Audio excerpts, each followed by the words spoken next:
ஜெபம் செய்வோம். எங்கள் அன்பின் நல்ல கடவுளே, இந்த பரிசுத்த ஓய்வு நாளின் காலை வேளைக்காக, காலை ஆராதனைக்காக நாங்கள் உமக்கு சொல்கிறோம். ஒரு புதிய மாதத்தின் முதலாம் ஓய்வு நாளிலே உம்முடைய சமூகத்திலே நாங்கள் ஒன்று கூடி வர எங்களுக்கு பாராட்டி இருக்கிற உம்முடைய மாபெரும் கிருபைக்காக நன்றி சொல்கிறோம். அன்பின் நல்ல கடவுளே, இந்த ஆண்டின் 7 மாதங்களை உம்முடைய துணையோடு நாங்கள் கடந்து வர எங்களுக்கு கிருபை பாராட்டி இருக்கிறீர். நாங்கள் கடந்து வந்த பாதையிலே நீர் எங்களுக்கு போதுமானவராக இருந்திருக்கிறீர். அதை எண்ணி பார்த்து நாங்கள் உமக்கு நன்றி சொல்கிறோம். இப்பொழுதும் உடைய சமூகத்திலே நாங்கள் கூடி வந்திருக்கிற பொழுது உடைய தெய்வீக பிரசன்னத்தினாலே எங்களை ஆண்டு கொள்ள வேண்டுமா நாங்கள் கொண்டாடுகிறோம். இந்த ஆராதனையிலே கலந்து கொள்ளும்படியாக வந்திருக்கிற இறைமக்கள் ஒவ்வொருவரையும் நீ தனித்தனியே பேர் ஆசீர்வதித்திடும். வர பிரயாசப்படுகிற ஒவ்வொருவரையும் கூட்டி சேர்க்க வேண்டுமா நாங்கள் கொண்டாடுகிறோம். வர இயலாமல் போன ஒவ்வொருவருக்காக வேண்டிக் கொள்கிறோம். அவருடைய தேவைகளை நீ சந்தித்திருள வேண்டுமா நாங்கள் கொண்டாடுகிறோம்.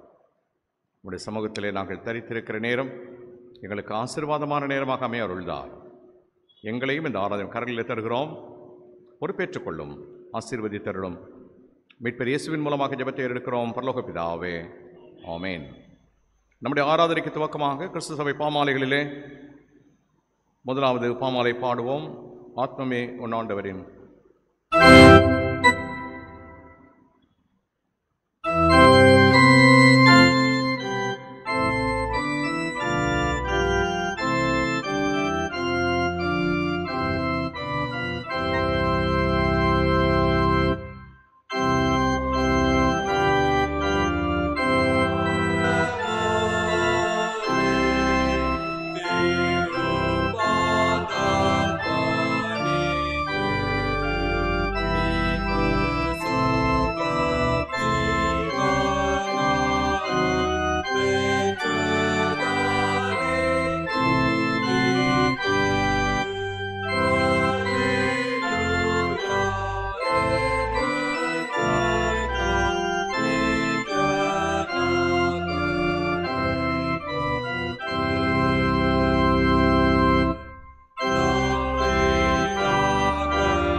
திருவிருந்து ஆராதனை ஆயத்தம்.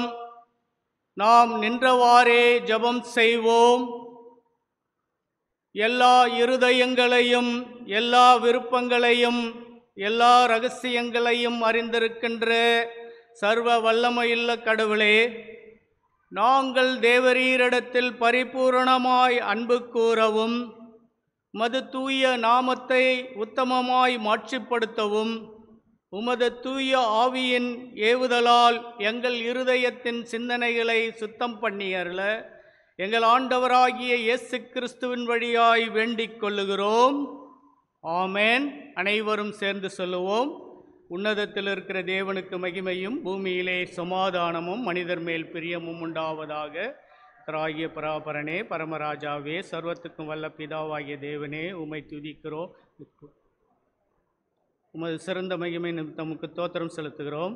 கர்த்தராக இருக்கிற ஒரே பேரான குமாரனாகிய இயேசு கிறிஸ்துவே, கர்த்தராகிய பராபரனே, பிதாவின் சுதனே, உலகத்தின் பாவத்தை சுமந்திருக்கிற தேவாட்சி எங்களுக்கு கருங்கும். உலகத்தின் பாவத்தை சுமந்திருக்கிறவரே, எங்கள் ஜெபத்தை ஏற்றுக்கொள்ளும். தேவனாகிய பிதாவின் வலது பரிசத்தில் வீற்றிருக்கிறவரே, எங்களுக்கு இறங்கும். நீரே பரிசுத்தர், நீரே கர்த்தர், இயேசு கிறிஸ்துவே தேவரீர் ஒருவரே, பரிசுத்தாவியாரோட சதா காலமும் ஒரே கடவுளாய் ஜீவித்து அரசாளுகிறீர். பக்கம் 3. நியாயப்பிரமாணத்தையும் தீர்க்க தரிசனங்களையும் நமது ஆண்டவர் தொகுத்து அருளியதை கேளுங்கள். நம்முடைய கர்த்தராகிய இயேசு கிறிஸ்து சொன்னதாவது: இஸ்ரவேலே கேள், நம்முடைய தேவனாகிய கர்த்தர் ஒருவரே கர்த்தர். உன் தேவனாகிய கர்த்தரிடத்தில் உன் முழு இருதயத்தோடும், உன் முழு ஆன்மாவோடும், உன் முழு மனதோடும், உன் முழு பலத்தோடும் அன்பு கூறுவாயாக என்பதே பிரதான கற்பனை. இதற்கு ஒப்பாயிருக்கிற இரண்டாம் கற்பனை என்னவென்றால், நீ உன்னிடத்தில் அன்பு கூறுவது போல பிறனிடத்திலும் அன்பு கூறுவாயாக என்பதே. இவைகளிலும் பெரிய கற்பனை வேறொன்றுமில்லை. இவ்விரண்டு கற்பனைகளிலும் நியாயப்பிரமாணம் முழுமையும் தீர்க்க தரிசனங்களும் அடங்கியிருக்கிறது என்பதே. கர்த்தாவே எங்களுக்கு இறங்கி இந்த பிரமாணங்களை கைக்கொள்ள எங்கள் இருதயத்தை ஏவி அருளும். பக்கம் 6. பிரியமான சகோதரிகளே, சகோதரரே, நாம் இப்பொழுது கடவுளுடைய தூய திருவசனத்தை கேட்கவும் ஆண்டவருடைய திரு சரீரத்தையும் திரு இரத்தத்தையும் பெற்றுக்கொள்ளவும் இங்கே கூடி வந்திருக்கிறோம். உத்தம மனஸ்தாபத்தோடு உண்மையான விசுவாசத்தோடு அவரிடத்தில் கிட்டி சேருவதற்காக கடவுளுடைய கிருபையை தேடி முழங்காற்படியிட்டு நாம் அனைவரும் மௌனமாக நம்மை நாமே தற்பரிசோதனை செய்து கொள்ளுவோம்.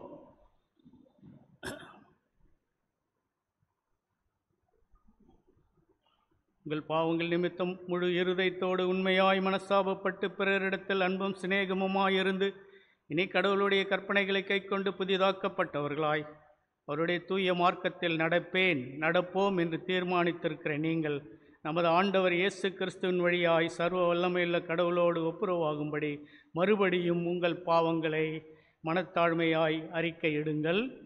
அனைவரும் சேர்ந்து சொல்லுவோம். பரமபிதாவே, உமக்கு விரோதமாகவும் அயலாருக்கு விரோதமாகவும் பாவம் செய்தோம் என்று அறிக்கையிடுகிறோம். ஒளியில் நடவாமல் இருளில் நடந்து வந்தோம். கிறிஸ்துவின் நாமத்தை சொல்லியும் தீமையிட்டு விலகவில்லை. எங்களுக்கு இறங்க வேண்டும் என்று உம்மிடம் மன்றாடுகிறோம். இயேசு கிறிஸ்துவின் நிமித்தம் எங்கள் பாவங்கள் எல்லாவற்றையும் மன்னியும். இந்த பரிசுத்த ஆவியினால் எங்களை சுத்திகரித்து மங்கள் சாட்சி உம்முடைய தூய நாமத்துக்கு மகிமை உண்டாகும்படி நாங்கள் இனி புது ஜீவன் உமக்கு ஊழியம் செய்த மற்றவர்களுக்கு மன்னிக்க எங்களுக்கு உதவி புரியும். இயேசு கிறிஸ்துவின் வழியாய் தம்மிடத்தில் உண்மையாய் மனம் திரும்புகிற யாவருக்கும் அருளப்படுகிற கிருபை நிறைந்த அருள்வாக்கை கேளுங்கள். வருத்தப்பட்டு பெரும் சுமை சுமக்கிறவர்களே, நீங்கள் எல்லாரும் என்னிடத்தில் வாருங்கள், நான் உங்களுக்கு இளைப்பாறுதல் தருவேன். கடவுள் தம்முடைய ஒரே பேரான குமாரரை விசுவாசிக்கிறவர் எவரோ அவர் கெட்டுப்போகாமல் நிலை வாழ்வை அடையும்படிக்கு அவரை தந்தருளி இவ்வளவாய் உலகத்தில் அன்பு கூர்ந்தார். பாவிகளை ரட்சிக்க கிறிஸ்து இயேசு உலகத்தில் வந்தார் என்கின்ற வார்த்தை உண்மையும் எல்லா அங்கீகரிப்புக்கும் பாத்திரமாயிருக்கிறது. ஒருவர் பாவம் செய்வாரானால் நீதிபரராயிருக்கிற இயேசு கிறிஸ்து நமக்காக பிதாவினிடத்திலே பரிந்து பேசுகிறவராயிருக்கிறார். நம்முடைய பாவங்களை நிவர்த்தி செய்கிற கிருபாதார பலி அவரே.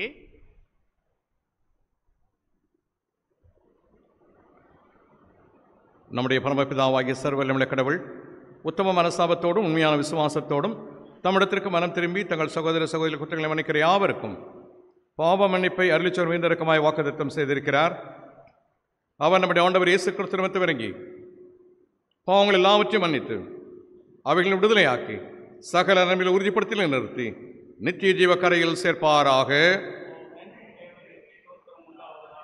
கர்த்தர் உங்களோடு இருப்பாராக. சபையார் அமர்வோம். இந்த நாளின் தியானத்திற்குரிய திருமறை பகுதிகளை படிக்க கேட்போம்.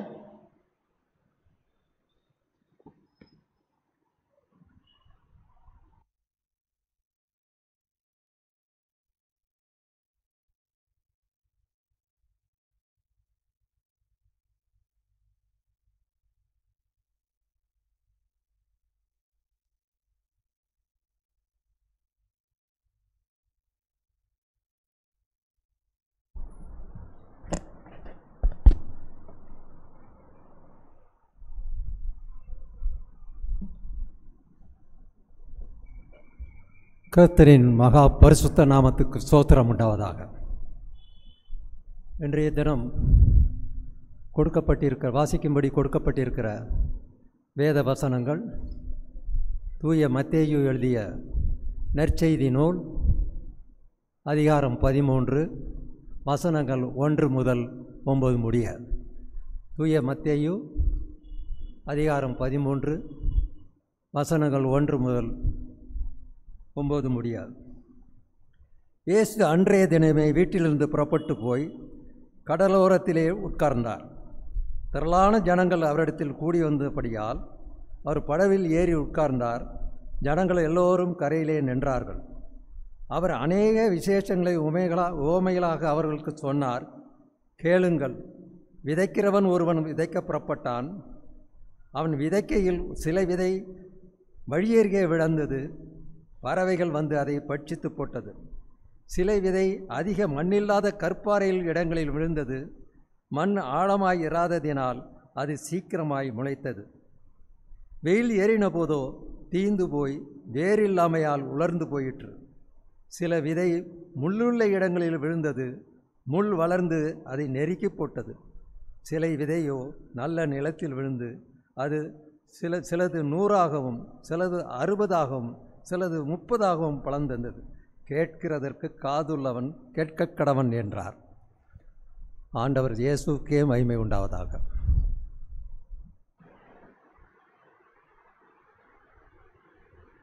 சபையார் அமருவோம்.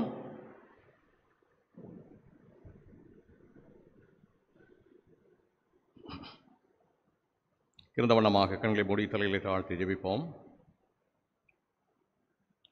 அன்பின் நல்ல கடவுளே, உம்முடைய திருவார்த்தைகளை தியானிக்கும்படியாக சமூகத்திலே நாங்கள் கூடி வந்திருக்கிற பொழுது எங்களுடைய செவிகளையும் உள்ளங்களையும் திறந்தருளும். உம்முடைய வார்த்தைகள் சத்தியம், உம்முடைய வார்த்தைகள் உயிருள்ளவை. உம்முடைய வார்த்தைகளை எங்கள் வாழ்க்கைக்கு நாங்கள் பிரயோஜனப்படுத்திக் கொள்ள அருள்தார். மீட்பர் இயேசுவின் மூலமாக ஜெபத்தை எடுக்கிறோம் பரலோக பிதாவே, ஆமென். கிறிஸ்துவுக்கு அன்பான திருச்சபையார் யாவருக்கும் கிறிஸ்து இயேசுவின் திருப்பெயரில் என்னுடைய வாழ்த்துக்களை தெரிவித்துக் கொள்வதிலே மகிழ்ச்சி அடைகின்றேன். நம்முடைய திருச்சபை ஒழுங்கின்படி இந்த நாளில் நம்முடைய சிந்தனைக்காக கொடுக்கப்பட்டிருக்கிற சிந்தனையின் பொருள் நம்பிக்கைக்கு உரியவர்களை உருவாக்குதல். Making of the faithful. இந்த நாளை திருச்சபை ஒழுங்கு இறையியல் ஞாயிறாக கொண்டாடுகிறது. இறையியல் ஞாயிறு, அதாவது இறையியல் கல்வியை குறித்த ஒரு சிந்தனையை திருச்சபை பெற்றுக்கொள்ள வேண்டும் என்பது அடிப்படையான நோக்கம். எனவேதான் இறையியல் கல்வி நம்பிக்கைக்கு உரியவர்களை உருவாக்குதல் என்கின்ற தலைப்பு கொடுக்கப்பட்டிருக்கிறது. இந்த இறையியல் என்பது 2 சொற்களால் ஆன ஒன்று. இறைவனை பற்றிய ஆய்வு, அது இறையியல் என்று சொல்லப்படுகிறது. இறையியல் என்பது கடவுள் சார்ந்த அறிவியல். அது மட்டுமல்ல, கடவுளுக்கும் அவர் படைத்த உலகுக்கும் இடையேயான உறவை குறித்து சொல்லுகிற ஒன்று இறையியல்.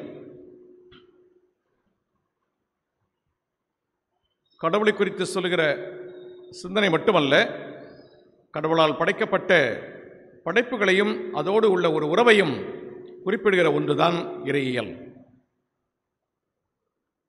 இந்த கடவுளை குறித்த அறிவு நம்முடைய வாழ்விலே நம்முடைய விசுவாசத்தை வளரச் செய்கிறது, ஓங்கச் செய்கிறது. எனவேதான் நம்பிக்கைக்கு உரியவர்களை உருவாக்குதல் என்று சொல்லுகிற பொழுது விசுவாசத்தை நம்மிலே கட்டி எழுப்புகிற ஒன்றாக இந்த இறையியல் இருக்கிறது. கடவுளை சார்ந்த அறிவு, கடவுளை சார்ந்த ஆய்வு, இது நமக்கு நம்முடைய நம்பிக்கையை வலுப்படுத்துகிற ஒன்றாக அமைந்திருக்கிறது. பழைய ஏற்பாட்டிலே நாம் காண்கின்ற ஒரு காட்சி, இந்த வாழுகிற கடவுளை அடுத்த தலைமுறைக்கு எப்படியாவது கற்றுக் கொடுக்க வேண்டும் என்பது. இந்த வாழுகிற கடவுளை அடுத்த தலைமுறைக்கு கற்றுக் கொடுக்க வேண்டும் என்பது பழைய ஏற்பாட்டின் இறைமக்களுடைய வாழ்விலே காணப்பட்ட ஒரு சிந்தனை. நமக்கு நன்றாக தெரியும், இஸ்ரவேல் மக்களுடைய வாழ்விலே அவர்களுக்கு வாக்களிக்கப்பட்ட கானான் தேசத்தை சுதந்திரித்துக் கொண்ட பொழுது எகிப்திலே இவர்கள் பட்ட அடிமைத்தன வாழ்வும் வனாந்திரத்திலே இவர்கள் பட்ட கஷ்டங்களும் அடுத்த தலைமுறைக்கு எடுத்துச் சொல்லப்பட்டது. நீ இவற்றை உங்களுடைய பிள்ளைகளுக்கு கருத்தாய் போதியுங்கள். படுத்திருக்கிற பொழுது, உட்கார்ந்திருக்கிற பொழுது, எழுந்திருக்கிற பொழுதெல்லாம் இதை நீங்கள் அவர்களுக்கு கற்றுக் கொடுக்க வேண்டும் என்று சொன்னதின் நோக்கம் என்னவென்று சொன்னால், இந்த வாழுகிற கடவுள் தலைமுறை தோறும் கடத்தப்பட வேண்டும். அந்த சிந்தனை அவருடைய வாழ்விலே தொடர்ந்து இருந்து கொண்டே இருக்க வேண்டும் என்பது பழைய ஏற்பாட்டின் சிந்தனையாக நம்மால் காண முடிகிறது. எனவே கடவுளை குறித்த அறிவு, கடவுளை குறித்த ஆய்வு நம்முடைய விசுவாச வாழ்வை வளரச் செய்கிற ஒன்றாக இருக்கிறது. விசுவாசத்திலே நம்மை உறுதிப்படுத்துகிற ஒன்றாக இருக்கிறது. எனவேதான் இன்றைக்கு இந்த தலைப்பு கொடுக்கப்பட்டு இருக்கிறது. நம்பிக்கைக்குரியவர்களை, விசுவாசத்திற்கு உரியவர்களை உருவாக்குதல் என்பது இந்த இறையியல் கல்வியின் அடிப்படை நோக்கமாக இருக்கிறது. கடவுளால் தெரிவு செய்யப்பட்ட இறைமக்கள் அனைவரும் கடவுளுடைய திட்டத்தை நிறைவேற்றுவதற்காகவே வைக்கப்பட்டிருக்கிறார்கள். நீங்களும் நானும் கடவுளால் தெரிந்து கொள்ளப்பட்டவர்கள் என்று சொன்னால், நம்முடைய வாழ்விலே கடவுள் ஒரு திட்டத்தை வைத்திருக்கிறார். நம் வழியாக கடவுள் அந்த திட்டத்தை நிறைவேற்றிக் கொள்கிறார் என்பதை நாம் உணர வேண்டும். நீங்களும் நானும் வெறுமனே அவருடைய பிள்ளைகளாக வாழ்கிற வாழ்வை இந்த உலகிலே பெறவில்லை.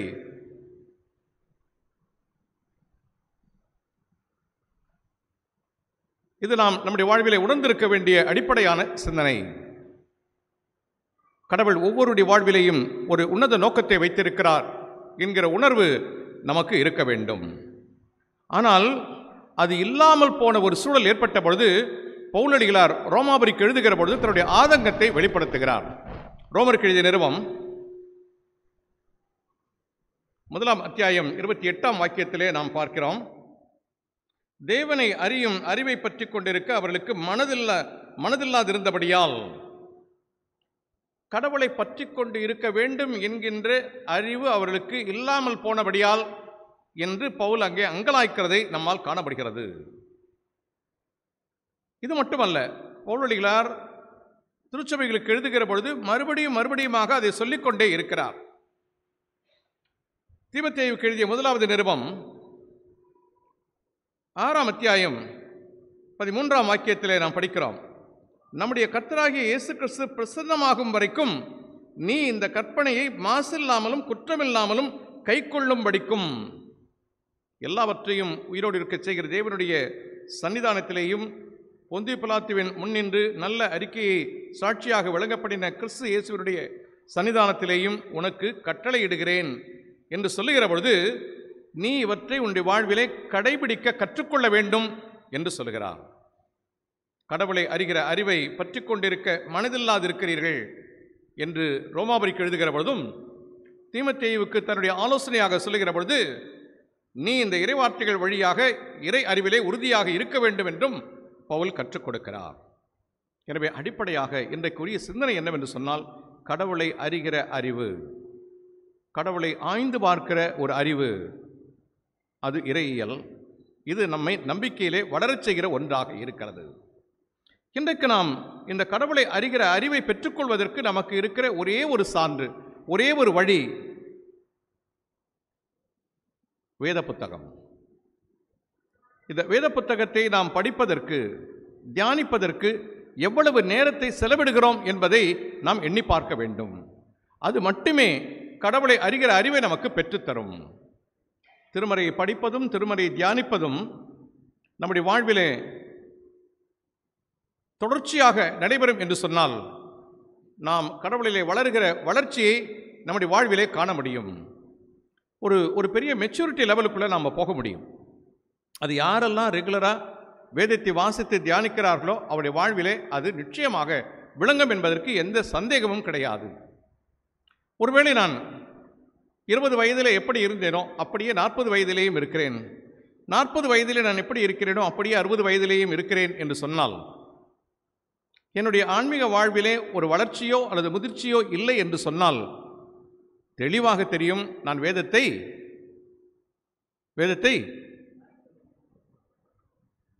வாசிப்பது இல்லை, தியானிப்பது இல்லை.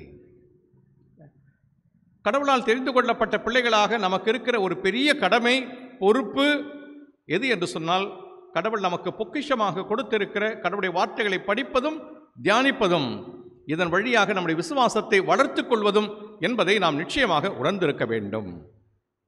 இன்றைக்கெல்லாம் நாம் எவ்வளவு நேரத்தை அதிலே செலவிடுகிறோம்? இதில் எவ்வளவு நேரத்தை செலவிடுகிறோம்? இது எங்கேயே இருக்குது? இது எங்கே இருக்குது? புரியல? முன்னாடிலாம் நீங்கள் பார்த்தீங்கன்னா நம்ம படுக்கும்போது தலையான பக்கத்தில் எது இருக்கும்? ஞாபகம் இருக்குதா? இப்போ எது இருக்குது? கடைசியாக பார்த்துட்டு வைக்கிறதும் அதுதான், எழுந்தவொடனே ஃபஸ்ட்டு பார்க்குறதும் அதுதான். அந்த தூங்குற நேரம் கூட பார்க்கலையேன்னு ஒரு பெரிய ஆதங்கம் காலையில் எழுந்த உடனே. யாருடைய இடத்தை யார் எடுத்துக்கொண்டது? ரைட், நாம் யோசித்தால் சரி. நான் இதை அப்படியே 100 விழுக்காடு எல்லாருக்கும் என்று சொல்லவில்லை. ஆனால் இதுதான் உண்மை, இதுதான் யதார்த்தம். நம்முடைய வாழ்வை எது ஆட்கொண்டிருக்கிறது என்கிற கேள்வியை நாம் எழுப்பி பார்க்கிற பொழுது, இந்த வேதத்தை குறித்த அறிவு, கடவுளை குறித்து அறிவு, கடவுளை குறித்து நாம் ஆய்வது, இவை எல்லாம் நம்முடைய வாழ்விலே கொஞ்சம் கொஞ்சமாக விலகி சென்று கொண்டே இருக்கிறது. இது எங்கே பிரதிபலிக்கிறது என்று சொன்னால், நம்முடைய அடுத்த தலைமுறையிலே அது பிரதிபலிக்கிறது. ரொம்ப முக்கியம். நான் இன்றைக்கு இருக்கிற பெற்றோரிடத்தில் தாழ்மையோடு கேட்டுக்கொள்கிற ஒன்று, நாம் வேதத்தை படிப்பதை நம்முடைய பிள்ளைகள் பார்க்கவில்லை என்று சொன்னால், நம்முடைய பிள்ளைகள் வேதத்தை படிக்க மாட்டார்கள். வேதத்தை படிக்க மாட்டார்கள். நான் எப்படி வேணாலும் இருந்துருவேன், ஆனால் என் பிள்ளை நல்ல பிள்ளையா இருக்கணும். இது எல்லா பெற்றோருடைய விருப்பம். நான் எப்படி வேணாலும் இருந்துருவேன், ஆனால் என் பிள்ளை எப்படி இருக்கணும்? நல்ல பிள்ளையாக இருந்துடணும். எப்படி சாத்தியம்? எப்படி சாத்தியம்? யார் தான் ரோல் மாடல்?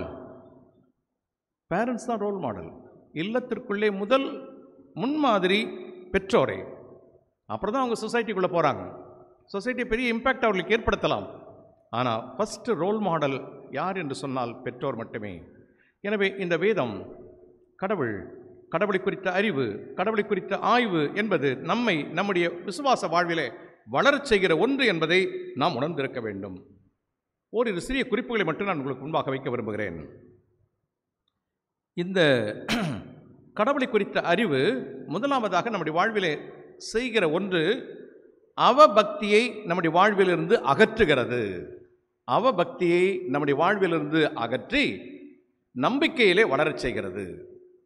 இந்த கடவுளை அறிகிற அறிவு நம்மை நம்பிக்கையிலே வளரச் செய்கிறது. அஃப்கோர்ஸ், என்ன செய்து முதலாவதாக என்று சொன்னால், நம்முடைய வாழ்விலே அவபக்தியை அது நீக்கி போடுகிறது.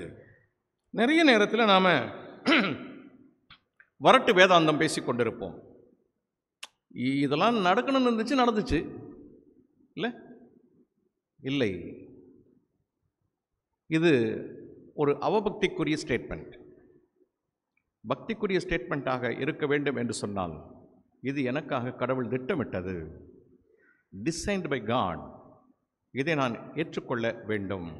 இது எனக்காகவே கடவுள் வடிவமைத்திருக்கிற ஒன்று என்பதை நாம் உணர வேண்டும். எனவே அவபக்தியை அகற்றி விசுவாசத்திலே வளரச் செய்கிற ஒன்றாக இது இருக்கிறது. கடவுளை அறிகிற அறிவும், கடவுளை குறித்த ஆய்வும் அவபக்தியை நம்முடைய வாழ்விலிருந்து அகற்றி நம்பிக்கையிலே வளரச் செய்கிற ஒன்றாக இருக்கிறது. ஒரே ஒரு சின்ன எக்ஸாம்பிள் மட்டும் நான் சொல்கிறேன். இஸ்ரேல் மக்கள் தங்களுடைய பயணத்திலே படிங்க, யோசுவாவின் புத்தகம் 4ஆம் அத்தியாயம்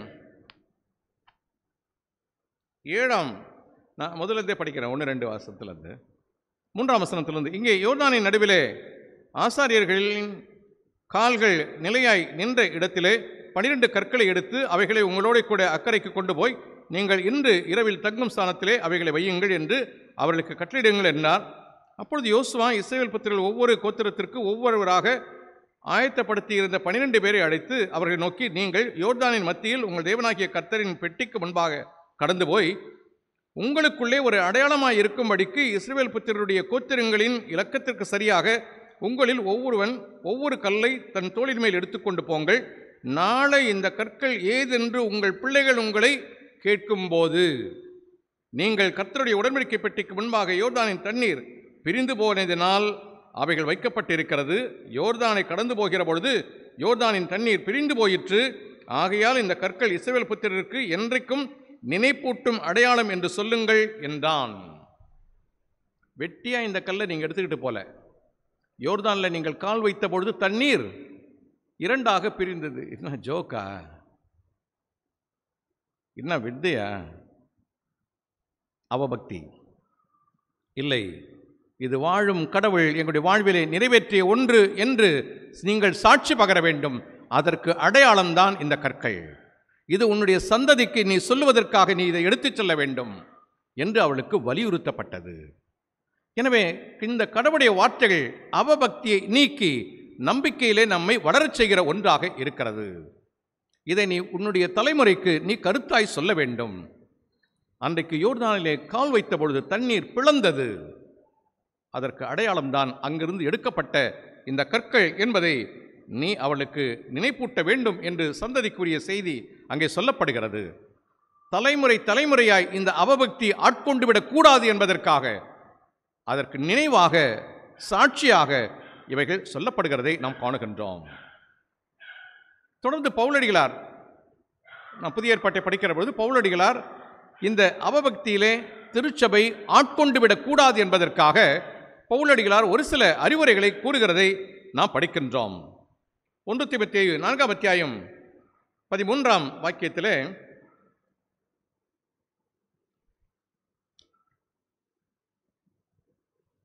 ஒன்று தீமோத்தேயு 4:13,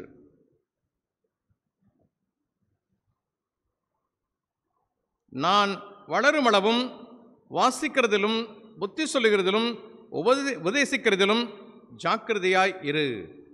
பவுலடிகளார் தீமோத்தேயுவுக்கு சொல்லுகிற பொழுது நீ கடைசி வரை இதிலே நிலைத்திருக்க வேண்டும் என்பதை அங்கே அவருக்கு சொல்கிறார். நான் வரும் வரை விசுவாசிகளுக்கு இந்த மறைநூலை படித்து காட்டுவதிலும் அறிவுரை வழங்குவதிலும் கற்பிப்பதிலும் கவனமாய் இரு என்று தீமோத்தேயுவுக்கு சொல்லுகிறதை நாம் காணுகின்றோம்.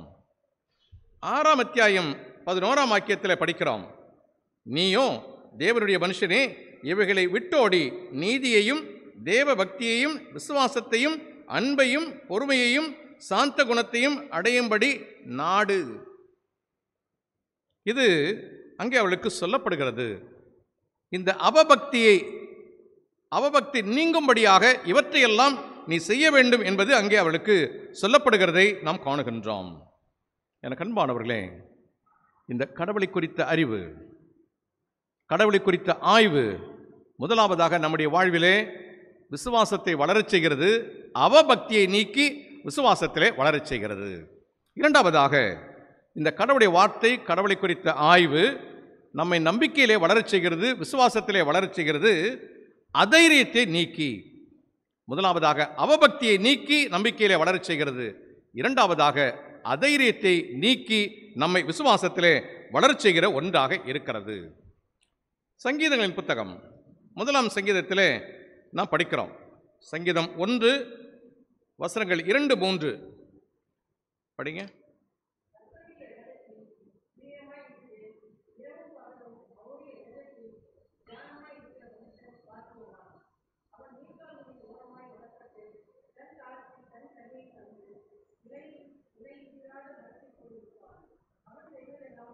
ஆண்டவருடைய சட்டத்தை பற்றி இரவும் பகலும் சிந்திக்கிறவர் தாம் செய்கிற அனைத்திலும் வெற்றி பெறுவார்கள் என்று சொல்லப்படுகிறது. 4ஆம் வாக்கியத்தில் படிக்கிறோம், துன்மார்க்கரோ அப்படியிராமல் காற்று பறக்கடிக்கும் பதரை போல் இருக்கிறார்கள். அவர்கள் தங்களுடைய வாழ்விலே நிலையாக நிற்க முடியாது. அவர்களுக்கு தைரியம் என்பது இருக்காது. அவர்கள் அதைரியத்திற்கு உட்பட்டவர்களாக இருப்பார்கள். ஆனால் நீயோ இரவும் பகலும் அவருடைய திருச்சட்டங்களை படிப்பதினாலே நீ உன்னுடைய வாழ்விலே வளங்களை பெற்றுக்கொள்வாய் என்பது அங்கே சொல்லப்படுகிறது.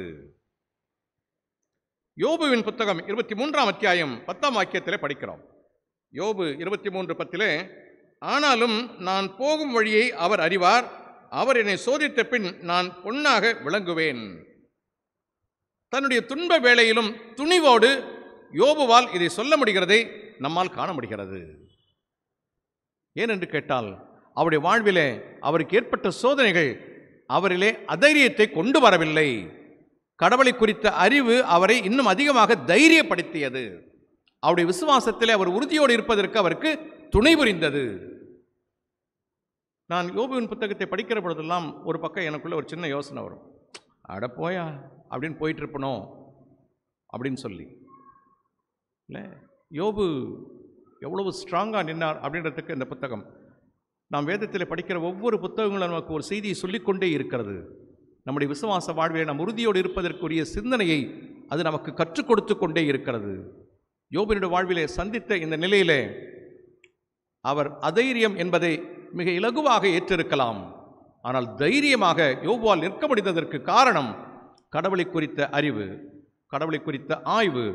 யோபுவால் அப்படி நிற்க முடிந்தது என்பதை நம்மால் காண முடிகிறது. கடவுளை யாரெல்லாம் வாழ்விலே அப்படி அனுபவித்தார்களோ அவர்களெல்லாம் அதைரியத்தை விட்டு தைரியமாக நிற்க முடியும். இன்னொரு சான்றை நான் உங்களுக்கு சொல்கிறேன். 1 சாமுவேலின் புத்தகம் 17ஆம் அத்தியாயம் 45ஆம் வாக்கியத்தில் படிக்கிறோம். அதற்கு தாவீது பெலிஸ்தரை நோக்கி, நீ பட்டயத்தோடும் ஈட்டியோடும் கேடகத்தோடும் என்னிடத்தில் வருகிறாய், நானோ நீ நிந்தித்த இஸ்ரவேலுடைய இராணுவங்களின் தேவனாகிய சேனையுடைய கர்த்தரின் நாமத்திலே உன்னிடத்திலே வருகிறேன். இங்கே தாவீதுக்கு இந்த தைரியம் எப்படி கிடைத்தது? கோலியாத் நின்னப்ப இந்த இஸ்ரேலின் படை அனைத்தும் தைரியமா இருந்துச்சா? இல்லை, அதைரியம். அவரை ஃபேஸ் பண்ண முடியாது அப்படின்னு அவங்களே முடிவு பண்ணிட்டாங்க. ஆனால் இந்த தாவீது, நீ இப்படி போர் பரிவாரங்களோடு இருந்தா நான் பயந்துருவேனா? இந்த வாழுகிற கடவுள் என்னோடு கூட இருக்கிறார் என்று தன்னுடைய விசுவாசத்தை தாவீதால் அங்கு அறிக்கை செய்ய முடிந்தது. கடவுளை குறித்த அறிவு அவரை விசுவாசத்திலே உறுதியோடு இருக்க கற்றுக் கொடுத்தது, தைரியமாக அடியெடுத்து வைப்பதற்கு அவருக்கு உதவியது.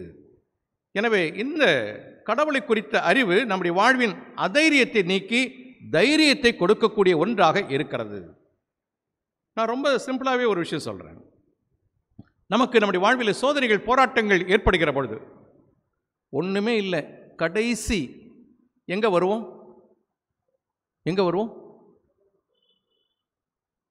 அப்போ தான்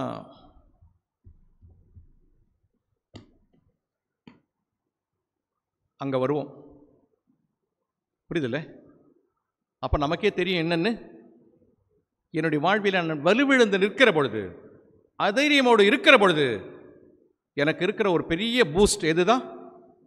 இது தெரியும், இயல்பாகவே எனக்கு தெரியும். ஆனால் அந்த நிலைக்கு தள்ளப்படுகிற வரை இருந்து அப்புறம் தான் எடுப்போம்.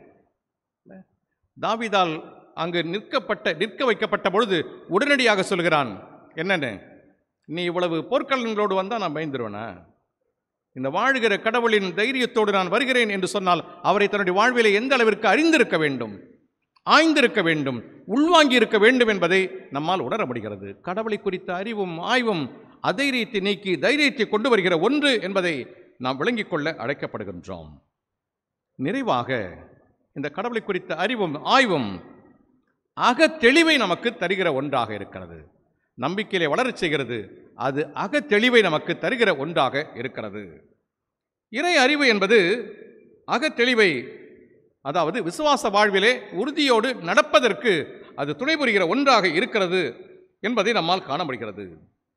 யாரெல்லாம் இந்த 1ஆம் சங்கீதம் ரொம்ப அழகான ஒரு சங்கீதம், அந்த இடத்துல நீங்கள் படிச்சீங்கன்னா அது யாரெல்லாம் இரவும் பகலும் அதை சிந்திக்கிறார்களோ தியானிக்கிறார்களோ அவர்கள் நற்பேறு பெற்றவர்கள் அப்படின்னு சொன்னால் அவருடைய இருதயத்திலே இருக்கின்ற குழப்பங்களை எல்லாம் நீக்கி ஒரு தெளிவை தருகிற ஒன்றாக அது இருக்கிறது. அது நீரோடையோரம் நாட்டப்பட்ட மரத்தைப் போலவும் பருவ காலத்திலே கனி தருகிற பசுமையாக இருக்கிற ஒரு மரத்தைப் போலவும் இருக்கும் என்று சொல்லப்படுகிறது.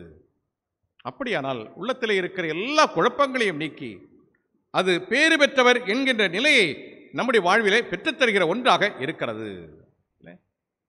இந்த தெளிவு என்பது அவசியம். யோபுக்கு அது இருந்துச்சு. யோபுவின் புத்தகம் 19ஆம் அத்தியாயம் 25ஆம் வாக்கியத்தில் நாம் படிக்கிறோம். நான் இப்பொழுது சொல்லும் வார்த்தைகள் எழுதப்பட்டால் நலமாயிருக்கும். அவைகள் ஒரு புஸ்தகத்தில் வரையப்பட்டு அல்லது என்றைக்கும் நிலைக்க அவைகள் கருங்கலிலே உளி வெட்டாகவும் ஈய எழுத்தாகவும் பதிந்தால் நலமாயிருக்கும். 19:25 நாம் படிக்கின்றோம். 26 இந்த என் தோல் முதலானவை அழுகிப்போன பின்பு நான் என் மாம்சத்தில் இருந்து தேவனை பார்ப்பேன், அவரை நானே பார்ப்பேன், அந்நிய கண்களல்ல, என் கண்களே அவரை காணும். இந்த வாஞ்சையால் என் உள்ளிந்திரியங்கள் எனக்குள் சோர்ந்து போகிறது. இந்த அகத்தெளிவு யோபுக்கு இருந்ததற்கு காரணம் கடவுளை குறித்த அறிவை அவர் பெற்றிருந்தார். கடவுளை குறித்த அறிவும் கடவுளை குறித்த ஆய்வும் அகத்தெளிவை நமக்கு தரும். நானே காண்பேன் என்று சொல்லக்கூடிய ஒரு துணிவை யோபு அங்கே பெற்றுக்கொண்டிருந்ததை நம்மால் அறிந்து கொள்ள முடிகிறது. Just I want to conclude. இன்றைக்கு நாம் படிக்க கேட்ட நற்செய்தி பகுதியிலே இறுதியாக ஒரு வார்த்தை சொல்லப்படுகிறது. காதுள்ளவன் கேட்க கடவன். ஆண்டவர் இயேசு கிறிஸ்து ஒரு பெரிய சத்தியத்தை அங்கே சொல்லுகிறார். காதுள்ளவன் கேட்க கடவன் அப்படின்னா என்ன அர்த்தம்?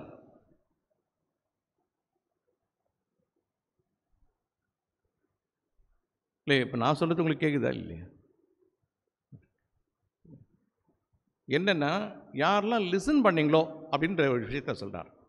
காது எல்லாருக்கும் இருக்குது, லிசன் பண்ணீங்களா அப்படின்றதான் அவர் சொல்கிறார்.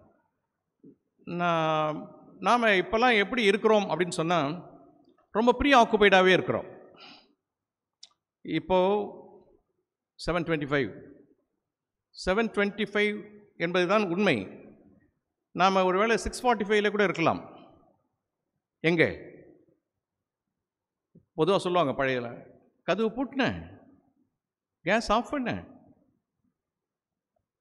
இது வந்து இன்னும் 6:45 இருக்கிற ஒரு விஷயம்.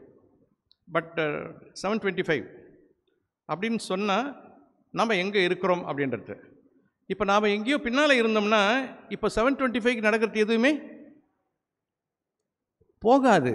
காதுள்ளவன் கேட்க கடவன் என்று சொன்னால் நான் இன்னும் எங்கேயோ பின்னாடி இருக்கிறேன், இல்லைன்னா முன்னாடி போயிட்டுருப்பேன். முடிஞ்ச பிற்பாடு 8:15 மணிக்கு போனால் இந்த கடையில் கறி கிடைக்குமா, இல்லை அந்த கடையில் கறி கிடைக்குமா, இல்லை போயிட்டு ஒரு நேரத்தில் செய்ய முடியுமா அப்படின்னு சொன்னால் இது எல்லாமே எங்கே நடக்கும் தெரியுங்களா? அதுக்கு ரொம்ப சூட்டபுளான இடம் எதுதான்? சர்ச்சு தான். இந்த ஒரு 1 ஹவரில் அந்த அங்கேருந்து வந்தது, இதுக்கு பிற்பாடு இங்கேருந்து போகிறது எல்லாத்தையும் அழகாக உட்காந்து திட்டமிடுகிற இடம். என்னங்க நீங்கள் அப்படின்னா, இப்போ நான் ஒண்டி தான் என்னமோ அந்த தப்பை பண்ணுற மாதிரி, நீங்களாம் அந்த தப்பை பண்ணாத மாதிரி என்ன பார்க்குறீங்க? யதார்த்தம் இல்லை. காதுள்ளவன் கேட்க கடவன் என்று ஆண்டவர் அங்கே சொன்ன பொழுது அதுதான் சிந்தனையாக இருக்கிறது. அதை கேட்பதற்குரிய செவிகளை திறந்து வைத்திருக்க வேண்டும் என்பது ஆண்டவருடைய விருப்பமாக இருக்கிறது.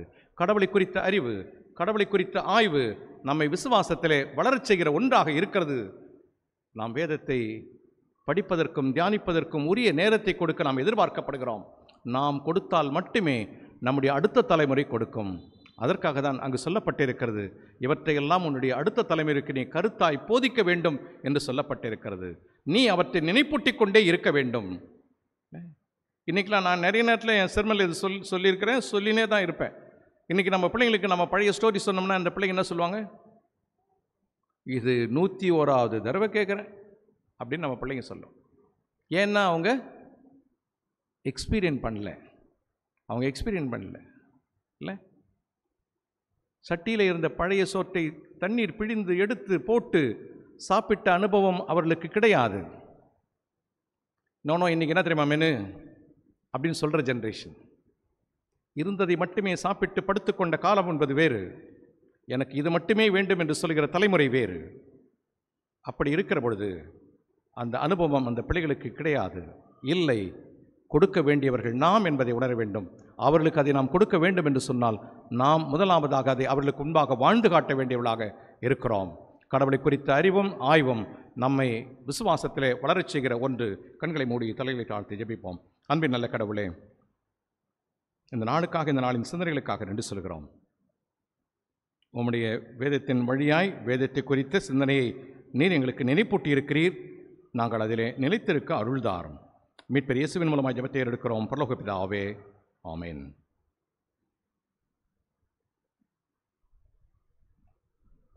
அருளுரை கேட்ட நாம் அனைவரும் எழுந்து நின்று நம்முடைய விசுவாசத்தை அறிக்கை செய்வோம். நெசையா விசுவாச பிரமாணத்தை அனைவரும் சேர்ந்து சொல்லுவோம். வானத்தையும் பூமியையும் காணப்படுகிறதும் காணப்படாததுமான எல்லாவற்றையும் படைத்தவராயிருக்கிற சர்வ வல்லமையுள்ள பிதாவாகிய தேவனை விசுவாசிக்கிறேன். ஒரே கர்த்தருமாய் தேவனுடைய ஒரே பேரான குமாரனுமாயிருக்கிற இயேசு கிறிஸ்துவை விசுவாசிக்கிறேன். அவர் சகல உலகங்கள் உண்டாவதற்கு முன்னே பிதாவினால் ஜனிப்பிக்கப்பட்டவர், தெய்வத்துள் தெய்வமானவர், ஜோதியில் ஜோதியானவர், மெய்தேவனில் மெய்தேவனானவர், உண்டாக்கப்படாமல் ஜனிப்பிக்கப்பட்டவர், பிதாவோட ஒரே தன்மையுடையவர், சகலத்தையும் உண்டாக்கினவர், மனிதராகிய நமக்காகவும் நமக்கு ரட்சிப்பு உண்டாகவும் பரமண்டலத்தில் இருந்து இறங்கி பரிசுத்தாவியாராலே கன்னிமரியாவினிடத்தில் அவதரித்து மனிதனானார். நமக்காக பொந்தி பிலாத்தின் காலத்தில் சிலுவையில் அறைந்து பாடுபட்டு அடக்கம் பண்ணப்பட்டார். வேத வாக்கியங்களின்படி 3ஆம் நாள் உயிர்த்தெழுந்தார். உயிர்லோரையும் மரித்தோரையும் நியாயந்தீர்க்க மகிமையோடு திரும்ப வருவார். அவருடைய ராஜ்யத்துக்கு முடிவில்லை. கர்த்தருமாய் ஜீவனை கொடுக்கிறவருமாய் பிதாவிலும் குமாரனின் நின்று புறப்படுகிறவருமாய் பிதாவோடு குமாரனோடு கூட தொழுது தோத்தரிக்கப்படுகிறவருமாய் தீர்க்கதரிசிகள் மூலம் உரைத்தவருமாயிருக்கிற பரிசுத்த ஆவியாரை விசுவாசிக்கிறேன். ஒரே பரிசுத்த பொதுவான அப்போஸ்தல திருச்சபை உண்டென்று விசுவாசிக்கிறேன். பாவம் மன்னிப்புக்கென்று நியமிக்கப்பட்ட ஒரே ஞான ஸ்நானத்தை அறிக்கையிடுகிறேன். மரித்தோர் உயிர்த்தெழுதலும் மறுமைக்குரிய ஜீவன் உண்டாகும் என்று காத்திருக்கிறேன். ஆமென். சபையார் அமர்வும். சபைக்குரிய அறிவிப்புகளை படிக்க கேட்போம்.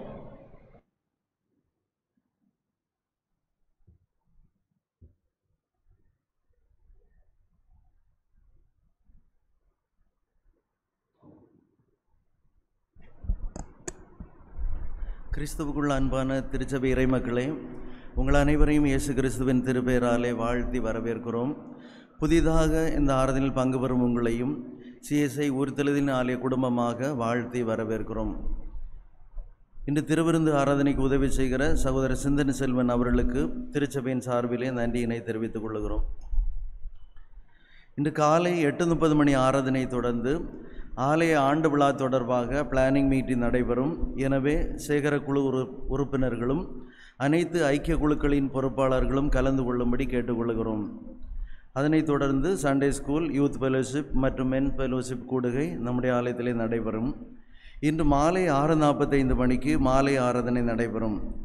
நமது ஆலயத்தின் 25வது ஆண்டு விழாவை முன்னிட்டு வெளியிடுகின்ற ஆண்டு விழா மலரில் உங்கள் வாழ்த்து செய்திகள், குடும்ப புகைப்படங்கள், விளம்பரங்கள் இடம்பெற விரும்புகிறவர்கள் திரு கிருபாகரன் ஞான ஒளிவு சொவினியர் கன்வீனர் அவர்களை தொடர்பு கொள்ளும்படி கேட்டுக்கொள்கிறோம். ஆண்டு விழா சிறப்பு நிகழ்ச்சிகளுக்கு அனைத்து ஐக்கிய குழுக்களும், சண்டே ஸ்கூல் மற்றும் சபை பாடர குழுவினரும் தங்களை ஆயத்தப்படுத்திக் கொள்ளும்படி கேட்டுக்கொள்கிறோம். ஆலய பராமரிப்பு பணிகள் நடைபெறுகிறது. இதற்காக ஜெபித்து கொள்ளுங்கள். கூடுமானால் உதவி செய்யும்படியும் கேட்டுக்கொள்கிறோம். வெள்ளி விழா வளைவு அமைப்பதற்காக நமது திருச்சபையின் ஒரு குடும்பம் 1 லட்சம் ரூபாய் நன்கொடை கொடுத்துள்ளார்கள்.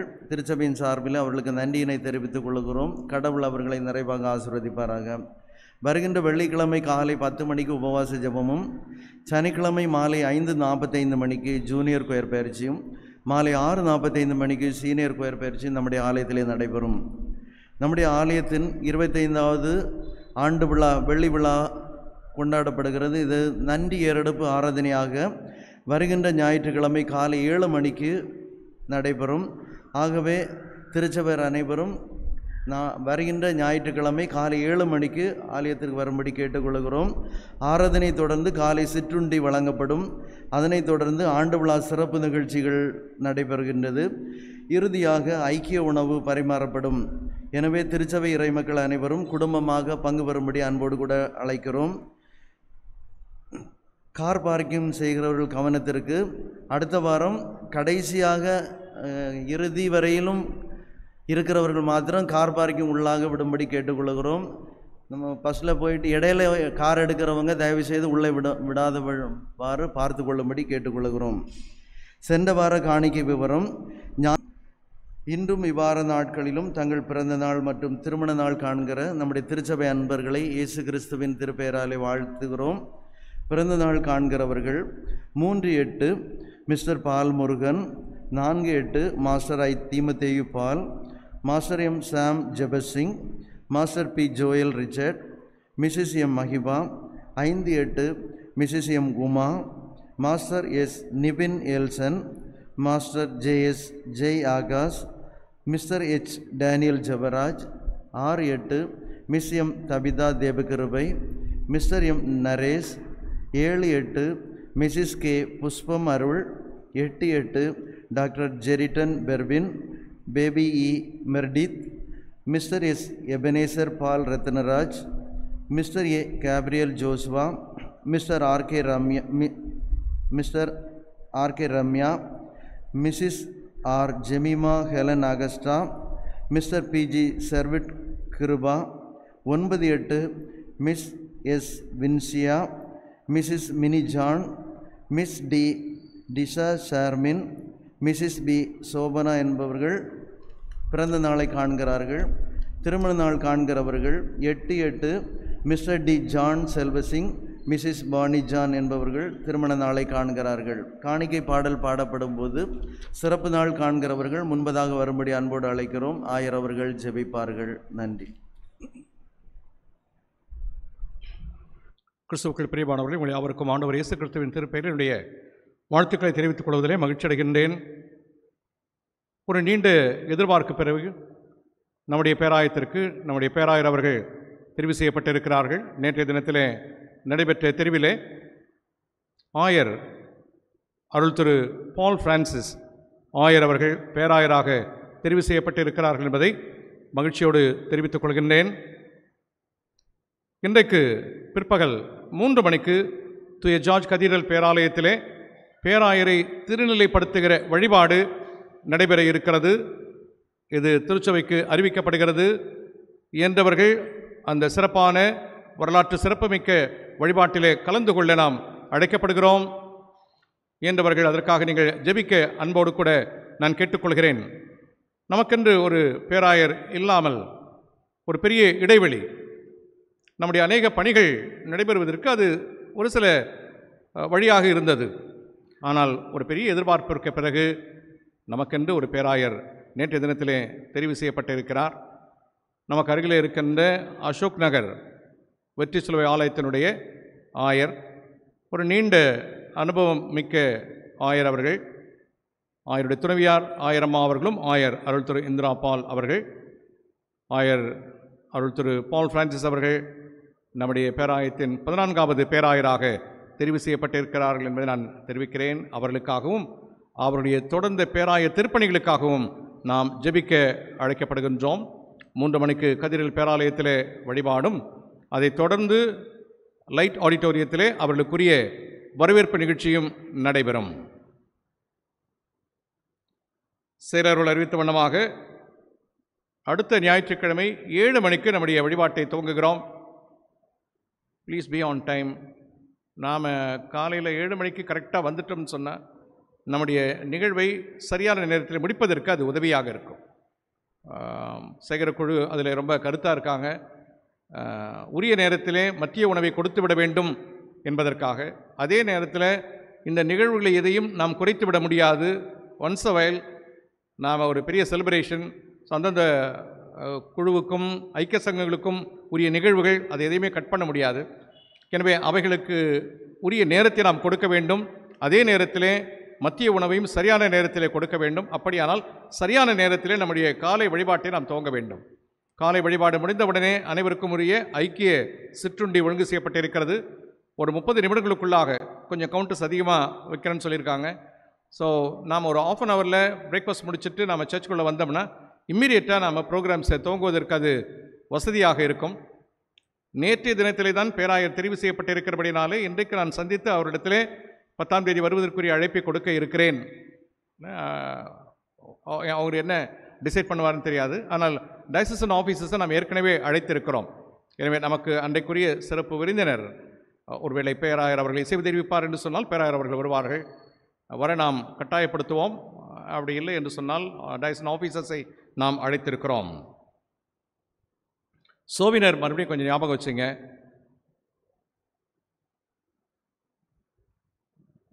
அப்படின்னா ஆண்டு விழாவில் ரிலீஸ் பண்ணலையா அப்படின்னு கேட்பீங்க.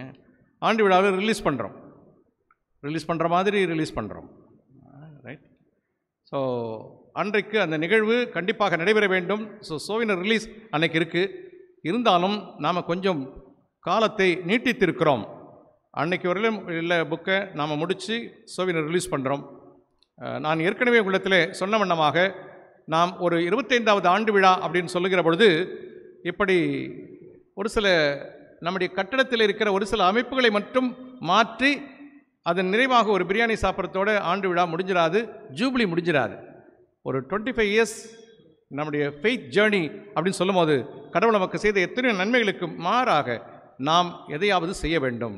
அப்படியானால் இன்னொரு 3-4 மந்த்ஸ்க்கு நாம் சில ப்ராஜெக்ட்ஸ் பண்ணலாம். நான் ஏற்கனவே சொன்னபடி ஃப்ரீ மேரேஜ், எஜுகேஷனில் நீடி பீப்புளுக்குரிய தேவைகளை சந்திக்கின்ற பணி, அவங்க நம்மை வாழ்த்த வேண்டும், அவர்கள் நம்மை ஆசீர்வதிக்க வேண்டும். அதுதான் உண்மையான ஒரு ஜூப்ளியை செலிப்ரேட் பண்ணுவதற்கு ஒத்ததாக இருக்க முடியும். ஸோ ஆகையினாலே நாம் அந்த பணிகளை எல்லாம் செய்வோம். அந்த கமாமரேஷனில் நாம் நம்முடைய முழுமையான வெள்ளி விழா மலரை வெளியிடலாம். ஆப்பா அப்படின்னு ரிலாக்ஸ் ஆகிடாதீங்க. நாம் சர்ச் மெம்பர்ஸ் எல்லாரும், எல்லா ஃபேமிலிஸும் இதில் பார்ட்டேக் பண்ணுன்றது என்னுடைய விருப்பம். நான் ஏற்கனவே சொன்னபடி இது ஒரு வரலாற்று பதிவு. நம்முடைய சந்ததி ஒரு வேளை எடுத்து அந்த புத்தகத்தை பிரட்டினால் நான் பாரு எவ்வளோ சின்ன பையனாக இருந்திருக்கிறேன் அப்படின்னு சொல்லணும் இல்லை?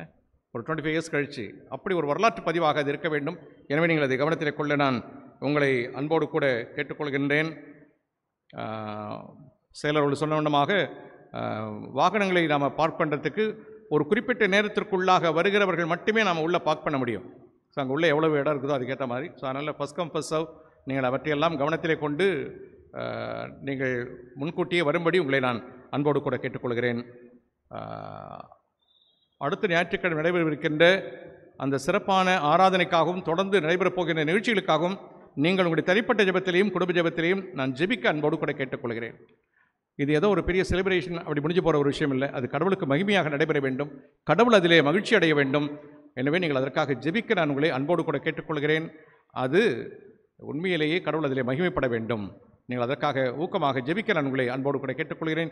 யாரெல்லாம் அதில் பார்ட்டிசிபேட் பண்ணுறாங்களோ, தங்களுடைய பங்களிப்பை கொடுக்கிறார்களோ, அவர்களெல்லாம் மிக சிறப்பாக செய்து கடவுளுடைய நாமத்தை உயர்த்த வேண்டும். எனவே இதற்காக நீங்கள் ஜெபித்துக்கொள்ள நான் உங்களை அன்போடு கூட கேட்டுக்கொள்கின்றேன். தொடர்ந்து கிறிஸ்தவ கீர்த்தனைகளில் 212வது கீர்த்தனை பாடுவோம். கீர்த்தனை எண் 212. வேத புத்தகமே, வேத புத்தகமே.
அப்பம் பிடுதல். ஜெபம் செய்வோம். யாவரும் ஜெப நிலையில் இருப்போம். சேர்ந்து சொல்லுவோம். இயேசுவே, உத்தம பிரதான ஆசாரியரே, நீர் உமது சீஷர்கள் மத்தியில் பிரசன்னமாகி இருந்தது போலவே எங்கள் மத்தியிலும் பிரசன்னமாகி அப்பத்தை பிட்கையில் எங்களுக்கு வெளிப்படுத்தி அருளும். நீரே பிதாவோடும் பரிசுத்த ஆவியோடும் சதா காலமும் ஒரே கடவுளாக ஜீவித்து அரசாளுகிறீர். ஆமேன். ஆண்டவர் உங்களோடு இருப்பாராக. உங்கள் இருதயத்தை உயர்த்துங்கள். நம்முடைய ஆண்டவராகிய கடவுளுக்கு தோத்திரம் செலுத்த கடவோம். ஆண்டவரே, பரிசுத்த பிதாவே, சர்வவல்ல நித்திய கடவுளே, நாங்கள் எக்காலத்திலும் எவ்விடத்திலும் நமக்கு தோத்திரம் செலுத்துகிறது தகுதியும் நீதியும் எங்களுக்கு விசேஷ கடமையுமாயிருக்கிறது. உமது குமாரனும் எங்கள் ஆண்டவருமாகிய இயேசு கிறிஸ்துவின் மூலமாக நிர்வாணங்களையும் பூமியையும் அவர்கள் எல்லாவற்றையும் சிருஷ்டித்தீர். மனிதரும் சாயலாக உண்டாக்கினீர்.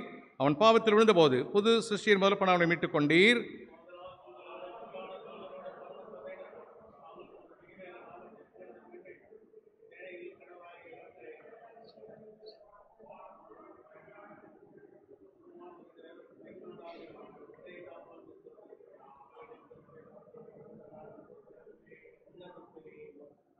ஆம் பிதாவே, நீர் பரிசுத்த நீர் தோத்தரிக்கப்பட்டவர். தேவரீர் மனிதல் உருக்கமாய் அன்பு கூர்ந்து உமது ஒரே பேரான குமாரனாகிய இயேசு கிறிஸ்து எங்கள் தன்மையை தரித்துக் கொள்ளவும் சிலுவையில் மரித்தங்களை மீட்டுக்கொள்ள தந்தளினீரே. அவர் சிலுவையில் ஒரே தரம் தம்மைத்தாமே ஏகபலியாக ஒப்புக் கொடுத்து சர்வலோகத்தின் பாவங்களையும் நிவர்த்தி செய்வதற்கு நிறைவும் பூரணமும் பொந்ததுமான பலியையும் காணிக்கையும் பரிகாரத்தையும் செலுத்தமில்லாமல் தமது அருமையான மரணத்தை என்றைக்கு நினைப்பூட்டு ஞாபகத்தை நியமித்து தாம் திரும்ப வருமளவும் நாங்கள் அனுசரித்து வரும்படி தமது பரிசுத்த சுவிசேஷ கட்டளையினாரே.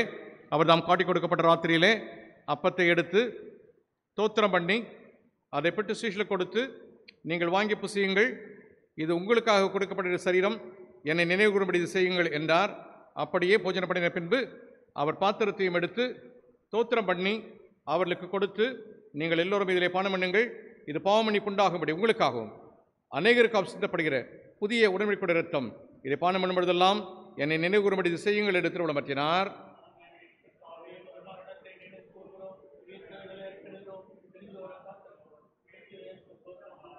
ஆதலால் பிதாவே, உமது குமாரனாகிய ஆண்டவர் நன்மையான பாடுகளையும் மரணத்தையும் மகிமையான உயிர்த்தெழுதலையும் பரமேறு நினைவு கூர்ந்து முதலியராகிய நாங்கள் அவருடைய கட்டளையின்படி அவர் திரும்ப வரமளவும் அவரை நினைவு கூர்ந்து இது செய்கிறோம். அவரில் நீர் எங்களுக்காக நிறைவேற்றின பூர்ண மீட்புக்காக உமக்கு நன்றி செலுத்துகிறோம்.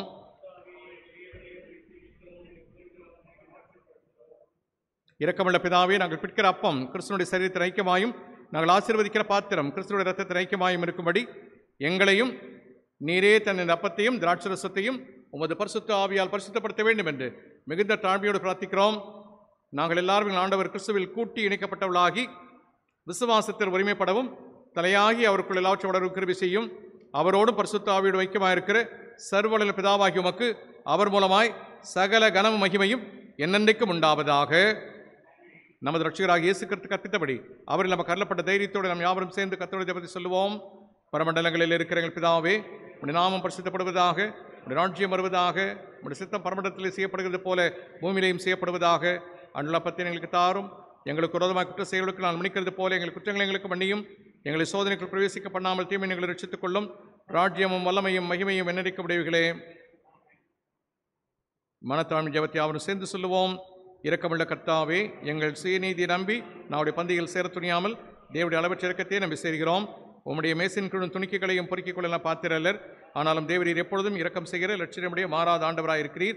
ஆகையால் கிருபையுள்ள கர்த்தாவே, உமது அருமையான குமாரனாகிய இயேசு கிறிஸ்துவின் விலமதியாத சரீரத்தாலும் இரத்தத்தாலும் எங்கள் பாவமுள்ள சரீரமும் ஆத்துமாவும் சுத்தமாகி எப்பொழுது நாங்கள் அவருக்குள்ளும் அவர் எங்களுக்குள்ளும் மாசமாயிருப்பதற்கு ஏற்ற விதமாய் அவருடைய சரீரத்தை புசித்து அவர் இரத்தத்தை பான பணியில் கிருபை செய்தருளும். ஆமேன்.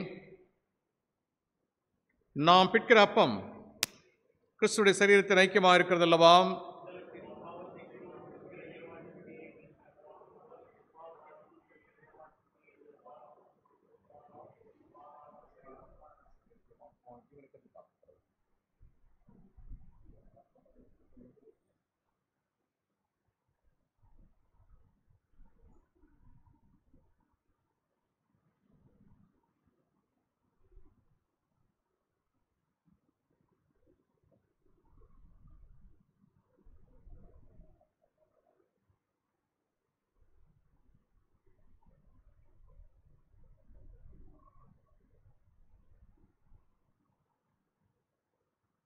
கடவுளுடையவைகள் கடவுளுக்கு வாருங்கள், எல்லாம் ஆயத்தமாக இருக்கிறது. வந்து கர்த்தர் நல்லவர் என்று ருசித்து பாருங்கள்.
கிறிஸ்துவின் சரீர ரத்தமாகி சாக்கிரமந்தை விசுவாசனாவை பெற்றுக்கொள்ளலாகி நாம் அவருக்கு தோத்திரம் செலுத்துவோமாக. சேர்ந்து சொல்லுவோம்.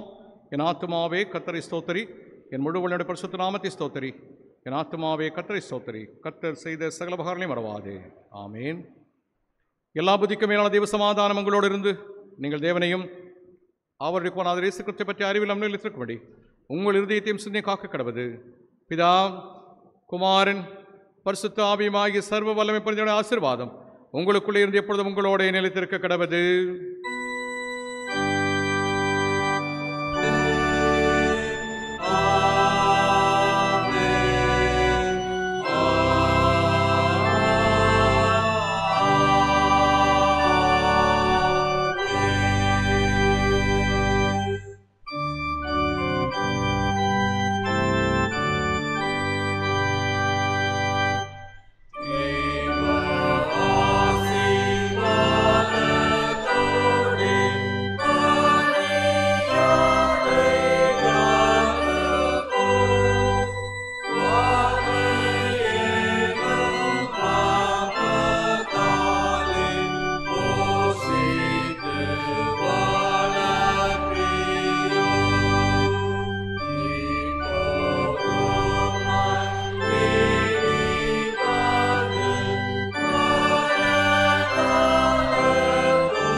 கர்த்தர்களோடு இருப்பாராக. கர்த்தர் அருளுகிற சமாதானத்தோடு சென்று வர கடவோம்.